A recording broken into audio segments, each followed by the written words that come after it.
Hello and welcome to the lunch edition of MBC News with me, Evelis Chingambi, Art of Stories. President Lazarus Chakwera is in neighboring Mozambique on a two-day state visit at the invitation of his Mozambican counterpart, Felipe Nyusi. Governance and human rights advocate Undule Magasungula hails the Malawi Congress Party MCP for organizing a peaceful and transparent national convention. And in sports, newly signed FCB Nyasa Big Bullets players Lamek Gamhani and Wongani Lungu are not part of the squad that will face Red Arrows in CAF Champions League first preliminary round match.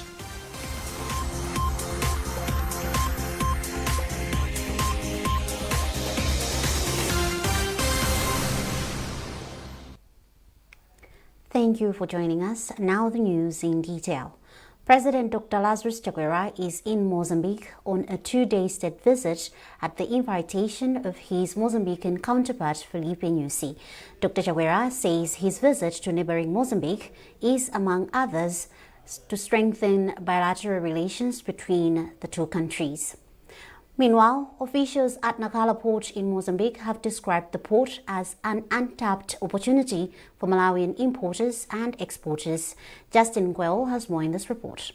According to the port's director, Niemo Induna, the port has a capacity to handle 10 million metric tons of goods, but it is only handling 3 to 4 million. He said this shows that there is untapped opportunity for Malawi to have its own share of the port's utilization, topping up on the current usage. Induna then called on Malawians to make use of the port for the growth of both economies. This is a clear sign that we still have a lot of capacity to be explored to Malawi. Okay, we are showing to you a new port with equipment, modern equipment, with systems in place. Being said to say that our operations are very quick, and this is where you can use Port of Nacala as your main. If you look at the position of Port of Nacala, it's a very strategic one because it's the shortest road to Malawi. The reason why you need to consider Port of Nacala as the main player to bring goods to Malawi. The director added that the port has put up different structures for efficiency in its operations. He outlined that, among others, the port has security cameras in and around its premises, clearance is made on the same day, and it has a lot of shipping lines. They are more than welcome. When we inaugurated the port on the 7th October last year, Malawi president was here with us, and he said that this is Malawian port. Port of Nacala is Malawian port, and I'm here to reiterate it. And you can see from yourself the infrastructure is new, the equipment is new and modern. We are implementing automation, so and we do not have any limitations. Our operations are 24 hours. Nacala port was rehabilitated, expanded and upgraded last year, and President Dr. Lazarus Chakwera was part of the event. In his speech at the event, Dr. Chakwera said the port is important for the growth of the Malawi economy. Justin Mkweu, MBC News, Nacala, Mozambique.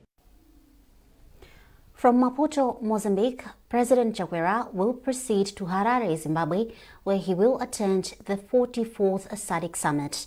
Meanwhile, Southern African Development Community SADC Council of Ministers are set to discuss and agree on easing travel requirements within the region. Malawi's Defense Minister Harry Nkandawire hinted that developmental issues will be discussed during the ongoing SADC Council of Ministers meeting ahead of SADC Leaders Summit at the new Parliament House in Harare, Zimbabwe. Blessings Chereuka with the details. Minister of Defense Harry Nkandawire, speaking in an interview with MBC, noted that despite being part of the SADC region, it remains challenging to obtain travel documents for some member countries. Nkandawire assured that this might soon be the issue of the past as the Ministers' Council is actively addressing the issue. But I should also add to say we discussed issues of visas within the SADC, which is a welcome gesture. This is stress on our people, especially the ones traveling by road, say from Zimbabwe to Malawi, vice versa, Zambia to Zimbabwe, South Africa. So that's another issue that we tackled very well. The SADC Council of Ministers oversees the region's functioning and development, ensuring policy implementation. It's not our level to make decisions. We will have to recommend to our bosses, and then they will have to make a final decision. The Council convenes twice annually, in January or February, and prior to the SADC Summit. Blessings Chereuka, New Parliament Building, Harare, Zimbabwe. First Lady Madam Monica Chakwera has urged women and girls in the country to come together and fight against cyber threats. Madam Chakwera made the remarks in Lilongwe during the official opening of the Women and Girls in Cyber 2024 annual conference.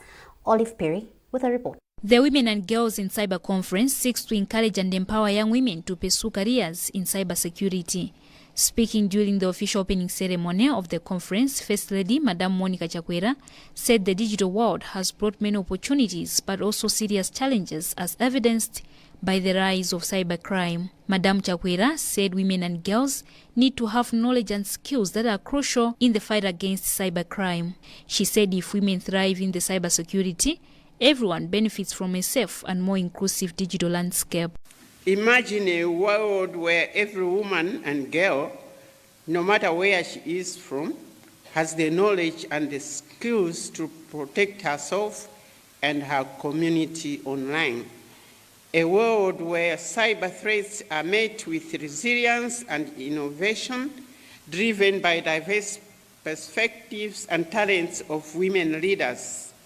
This is why it is so important for us to come together to face this issue head-on, and who better to lead this effort than the women and girls. In his remarks, Minister of Information Moses Kunkuyu said the ministry is aware of the cyber threats that women and girls face. Kunkuyu said the ministry is working on policies and interventions that are aimed at making the cyberspace safe for every Malawian. We're hoping that in the next sitting of Parliament we should be able to take these, and some that are already just in draft state, but they are being perfected as of now, so that together they cannot be taken to Parliament. The aim of these bills is to make sure that we align ourselves with the international best practices that are pertaining in the world. Board chairperson of the Malawi Communications Regulatory Authority, MACRA, Bridget Chibwana, said the 3-day conference will provide a supportive and inclusive environment for girls and women to learn about various opportunities available in the cyberspace. It is our sincere hope that these will be mentored so that in future they become the gurus in cybersecurity. The second edition of the Women and Girls in Cyberspace 2024 annual conference runs from 13th to 15th August. Olive Piri, MBC News, Lilongwe. Germany Ambassador to Malawi, Ute Koenig, has called on journalists in the country to use modern technologies in their work responsibly to avoid spreading disinformation to people.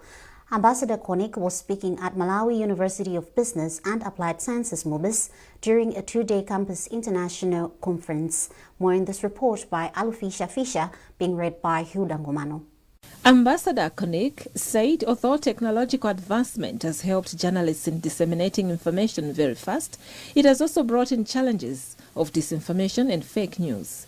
Koenig said the recent elections in India is a good example where fake news generated by artificial intelligence was widely used, which brought in a lot of confusion to voters in choosing who to vote for. Ambassador Koenig further said it is the duty of journalists to establish trust from the general public by reporting fairly on issues that matter to the society. He also called on local journalists to write their stories in a way that those from other continents can easily understand them. focusing on the importance for journalists to have a responsible job and also to help the public establish trust in the works of journalists, and how this has been endangered sometimes by technology and by the spread of disinformation and false narratives and false technical tools that can be used through AI. We watched that in the election in India. There were many fake videos spread and fake stories endangering the trust of the public in the task of the journalists. And in her keynote address, Dr. Sisanda Bukeka Goala from University of Western Cape from South Africa said there is need to incorporate local knowledge when thinking of innovation and research to avoid over-reliance on Western ideas. A presentation really focused on defining innovation beyond technology, to say that when we think of innovation, we mustn't just think about technology, but talk about the ideas and methods, new ideas and methods of doing things that will better our lives as people who live in sub-Saharan Africa. And key to that is making sure we incorporate indigenous knowledge systems. So we know that innovation is often seen as a very Western thing, but there is lots of innovation that our people, our ways of doing things could bring to the world if we don't just think of it from a one-dimensional perspective. So from the theories that we look at to the case studies that we use, looking at how our communities are doing things, how indigenous knowledge can enhance that, and then incorporate it with what is currently happening in the technological realm. Executive Dean of School of Education, Communication and Media Studies at MUBAS, Dr. Kizito Kanyoma, said they will continue embracing various technological innovations in promoting teaching and learning at the institution. We actually learned years back from around 2021 on how best we could actually make use of technologies during the COVID era and the like, but kind of after that we have fallen back from that practice, and we're hoping that we can actually learn much more out of this conference to actually use the technologies to help advance our teaching and learning. The conference focused on embracing teaching and learning innovation in higher education and drew participants from 12 African countries. You're watching MBC News and you're with me, Evelis Chingambe. Remember, you can access all MBC digital platforms by scanning the QR code at the top right corner of your TV screen. A reminder of our top stories. President Lazarus Chakwera is in neighboring Mozambique on a 2-day state visit at the invitation of his Mozambican counterpart, Felipe Nyusi. Governance and human rights advocate Undule Magasungula hails the Malawi Congress Party MCP for organizing a peaceful and transparent national convention. And in sports, newly signed FCB Nyasa Big Bullets players Lamek Gamhani and Wongani Lungu are not part of the squad that will face Red Arrows in CAF Champions League first preliminary round match.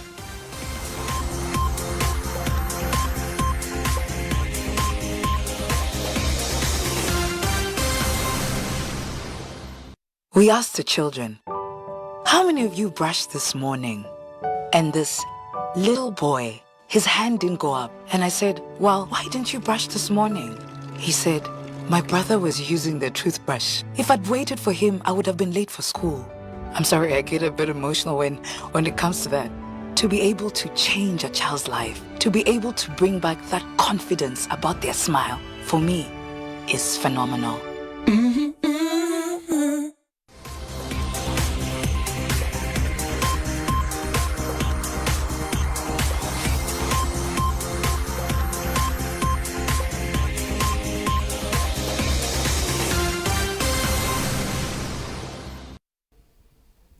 Welcome back.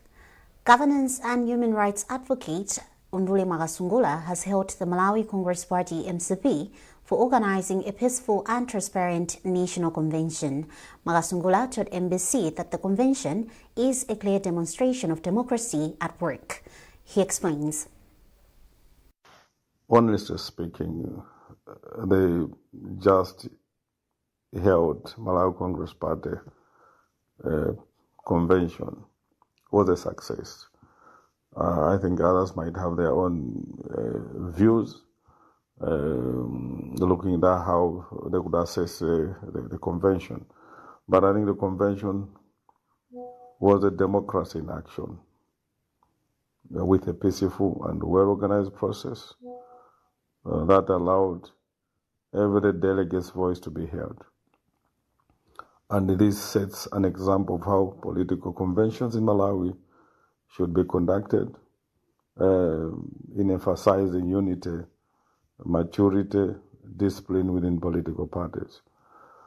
The convention also showcased a diverse type of candidates from various backgrounds, reflecting MCP's commitment to everybody's participation, inclusive participation. And this diversity is very important for addressing the complex challenges the country is facing. And I feel and I believe other parties will strive to mirror this approach as they are also organizing their conferences. And one of the most remarkable aspects of the convention was the grace and loyalty demonstrated by those who did not win. They showed continued commitment to the party, highlighting the true sense of democracy. The Ministry of Lands says so far they have distributed more than 100,000 customary land certificates to landowners in Zomba, Chikwawa and Nsanje districts. Commissioner of Lands in the ministry, Precious Tembo, made the remarks in Traditional Authority in Nkulambe in Palombe district when they distributed customary land certificates to people of Wowo irrigation scheme. We have a report. A total of 1,661 households have received their customary land certificates in Traditional Authority Nkulambe in Palombe district. This makes Palombe to be the fourth district where the Ministry of Lands is implementing the 2016 amended land laws. According to Commissioner of Lands, Precious Tembo, they are working with chiefs, land committees, and the DC's office in identifying the rightful owner of each piece of land. The land committees are the ones that identify the real owners of the land, and the Minister of Lands does the demarcation and issuance of the certificates. Dolly Famasa is among the 1,661 people who received land certificates. She says the document will help her prove ownership in case of land wrangles and that her land will be protected.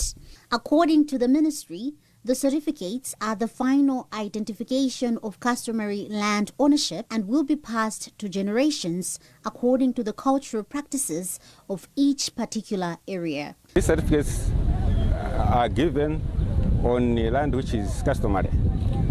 Customary is land that is transferred from generation to generation by using traditional norms and heritage. Well, title deed, it's the one which you get from Minister of Lands. It can be freehold or it can be leasehold. The ministry is yet to present 200,000 customary land certificates in various districts. Religious institutions have been urged to promote the use of antiretroviral ARV drugs amongst their congregants living with HIV. Speaking during a conference that organizations involved in the fight against HIV and AIDS organized with some religious leaders, Vice-Chancellor for University of Blantyre Synod Isabel Piri said there have been reports that some religious institutions are against people receiving any kind of treatment, including ARVs. More in this report. According to Vice-Chancellor of University of Blantyre Synod Isabel Piri, churches that prohibit uptake of medicine, including ARVs on religious grounds, are frustrating the efforts being made in the fight against HIV and AIDS. Commenting on the issue is Chairperson of Malawi Council of Churches, Reverend Billy Gama, who urged churches and its congregants to understand the relationship between faith and medication and the integral role that churches play in promoting good health. We should do what we call praxis. Praxis is putting into prayer and action, especially considering that there have been some faith-based leaders that have been saying, we have prayed for you, stop taking your ARVs or ART. And that is not correct. This is misinformation, but also misguiding people. And we have lost a lot of people just because they stopped taking medication. So we are saying prayer is very important, but it should go also continuation of that medication. Kadria Association of Malawi Vice Chairperson Sheikh Amir Jafar Kawinga said medicine is a gift from God and no human being should be deprived of that gift when need arises. When somebody tells somebody not to take a medicine, that you're implying that that particular person should not have life. So what we are saying that Allah said if you kill one person, then that means you have killed a nation. So we say, if somebody tries to preach about not taking medicine, he's trying to say that you should not be alive.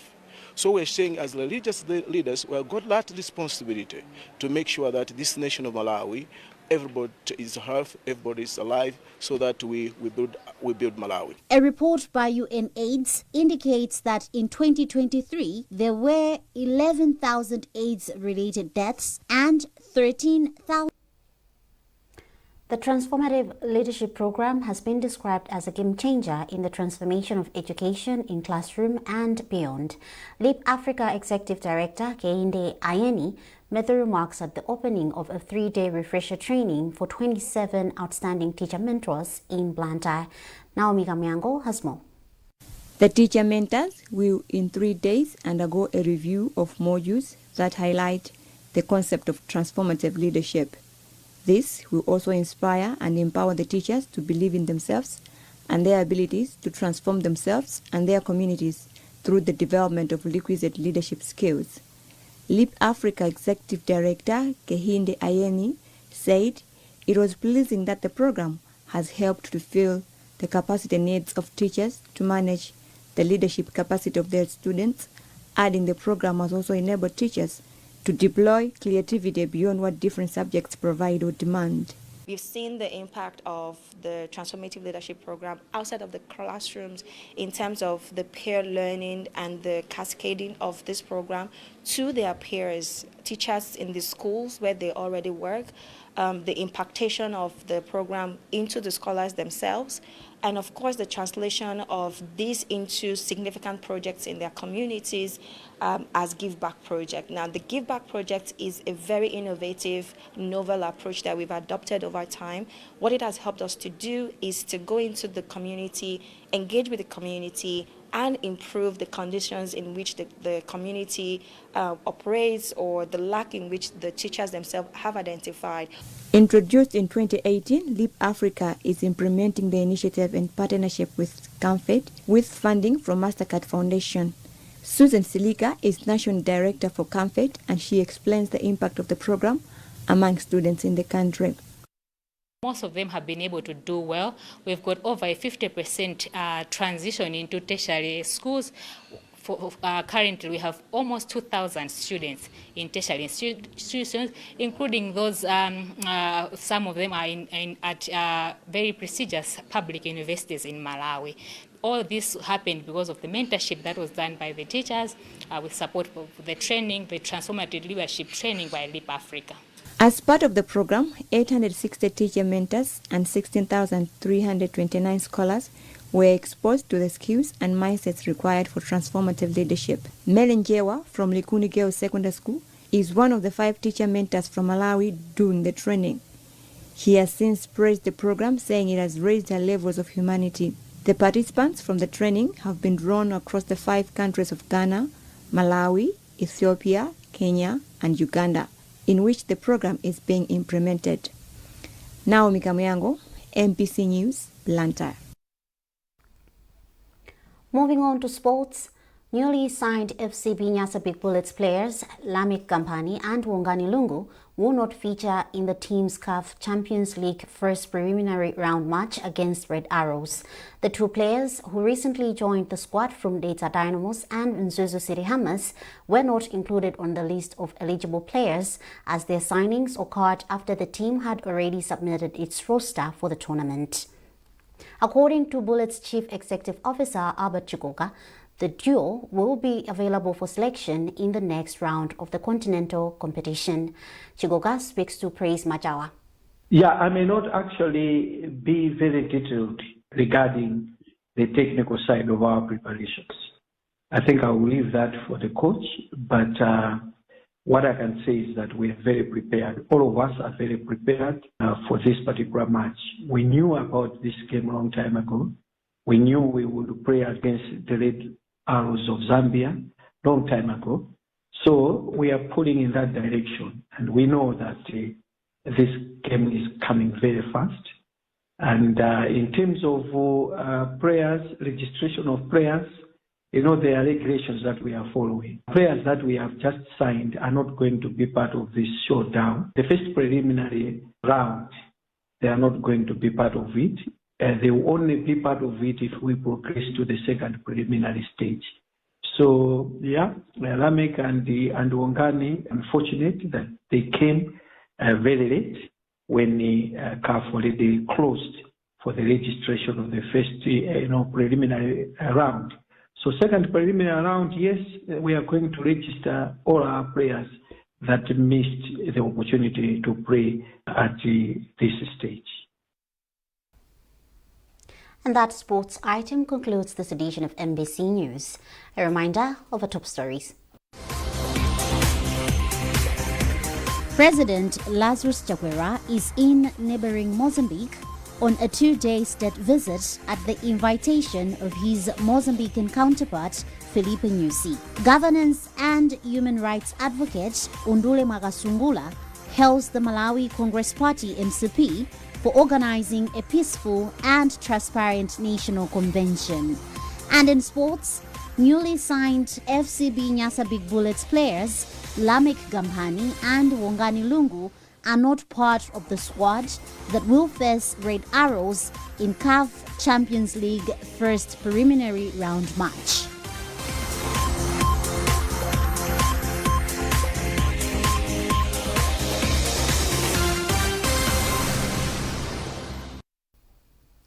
For more on these and other stories, follow our online platforms on Facebook, Instagram and X, and also our website mbc.mw. You can access all MBC digital platforms by scanning the QR code at the top right corner of your TV screen. You were with me, Evelis Jingambe. Thanks for watching and good afternoon.